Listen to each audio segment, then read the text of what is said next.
Hi everyone, my name is Sarthak Agrawal. Just to give you a brief about my background, I have a bachelor's in economics from Shriram College of Commerce and an MPhil from Oxford University, and I'm right now working with the World Bank.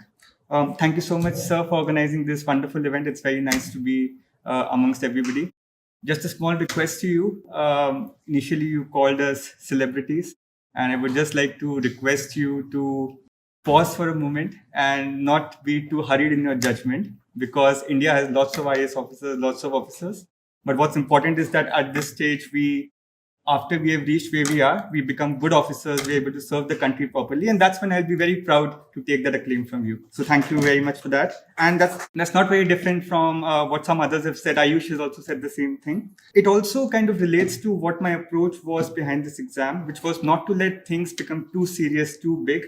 I wouldn't really spend a lot of time watching videos of toppers or looking at, say, lifestyles of officers and so on, because I just thought that, and that's partly the reason why I haven't watched TVF aspirants yet, even though I've watched pretty much everything online, because I just thought that it pays to keep things in perspective, to keep things under control. Somebody said that when you say go to an interview or you basically sit for a prelims exam, don't let the exam become too powerful. You are in control, and it always pays to remember that. So that's also one suggestion I have for other people, that it is useful to have a plan B. If you do not have a plan B right now, say if you're still in college, then maybe it's useful to explore if there are any placement opportunities or any skills you can cultivate, because that also gives you a fallback option if this doesn't work out. And just one thing to say at the very outset, all of us probably agree about that luck is extremely important in this exam.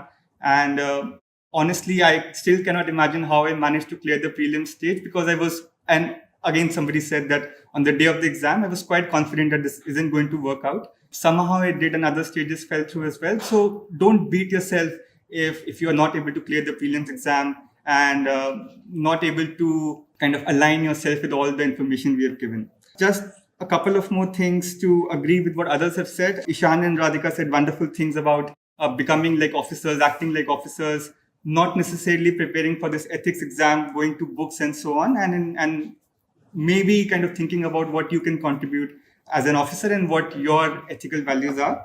One thing that really helped me, which also what Prakhar said, was to have an opinion on things, take risks, not fall into the trap of being far too balanced and just subscribe to that notion of being too centrist, because sometimes you have an opinion, and I think it always helps to have an opinion in life about a lot of things. Finally, there are a lot of preconceptions around this exam which kind of relate to it taking a lot of time, taking more than 1 year, or you need coaching, you need to make notes, study a lot of time, don't go out and so on. One thing that was most useful for me was to try to not get too influenced, to carve out my own strategy, to understand where my strengths lie, and if these kind of preconceptions really work for me. In most cases, they did not. So I followed my own strategy. So please be free to experiment with your own, because whatever we have said is again a very small sample of things that work. And there's no guarantee that something that you practice might not work. Or say, if we took 7 months to clear this exam, there's no guarantee that you can't clear it in say 5 months, because everybody has different skills, different kind of attitudes. So I would just repeat once more that don't beat yourself if this doesn't work out. It's very dependent on luck. None of us is any wiser, and we don't have the secret key to crack this exam. So all the best. Thank you.